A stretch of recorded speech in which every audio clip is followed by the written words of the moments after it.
Lumalabas na isang rumor ngayon sa KBL na ang koponan nila Renz Abando na Red Boosters ay kinukonsider ang pagre-recruit ng isang Asian player ng height ay lampas sa 6'6". At ang mga pangalan na maaaring i-expect ay sina Carl Tamayo at Kevin Kiambao. Pero yun lang ay marami silang kaagaw ng KBL team kaya pagalingan ng mga koponan sa pagre-recruit.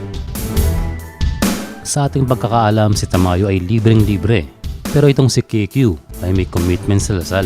Pero kung desidido talaga ang mga teams sa Korea ay hindi na nila palalampasin ang dalawang ito dahil mas hirap silang kumuha ng mga high quality players dahil sa kanilang rules kaya hindi makuha sila Parks at Ramos.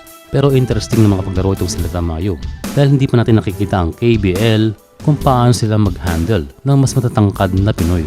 And for Renz Abando, mawala man siya sa Anyang ay may mga KBL team na interesado na siya ay saluhin.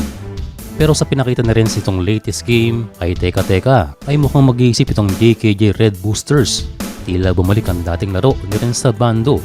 Maging ang media ay nagulat na maglalaro ng ganito muli si Renz. Kaya laman na naman siya ng mga balita. Maganda nga naman tapusin ang season ng may magandang imahe. Maging ang kanyang mga teammates ay tuwang-tuwa sa performance ni Renz, lalo na yung mga bagong import na hindi pa nakikita ng personal ang dating game itong ating kababayan.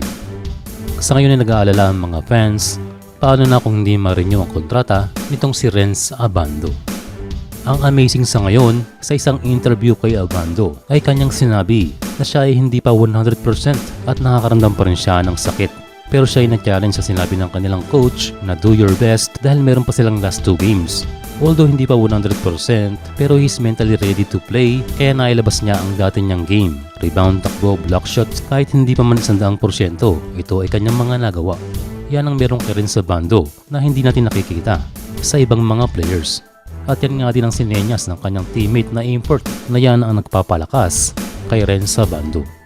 And sa ngayon, kung ipush man ng JKJ ang rumor na plano, ay malaking kawalan ng pagkakaroon ng Abando para sa kanilang team dahil sa ngayon ay wala kang mahahanap na Pilipino na kasing sipag at athletic ng pride ng La Union. Sa tingin natin ay na-motivate pa itong si Renz sa mga lumalabas na balita kaya kanyang pinakita sa game na kahit hindi pa siya 100% ay kaya niyang ilagay ang kanyang sarili sa kanyang pinapakita noon. Iba rin ang fighting spirit ng taong ito. Siya isang halimbawa na dapat hangaan ng mga batang player ngayon kahit ano pa man ang kanilang position. Kahit sino mong team ang kumuha dito kay Renz, siya ay isa pa ring advantage. Ang mahalaga sa ngayon ay hindi pa natatapos ang kanyang karir at patuloy na ating makikita ang dahan-dahan niyang pagbangon dahil iba rin ang mindset at fighting spirit nitong si Lakay.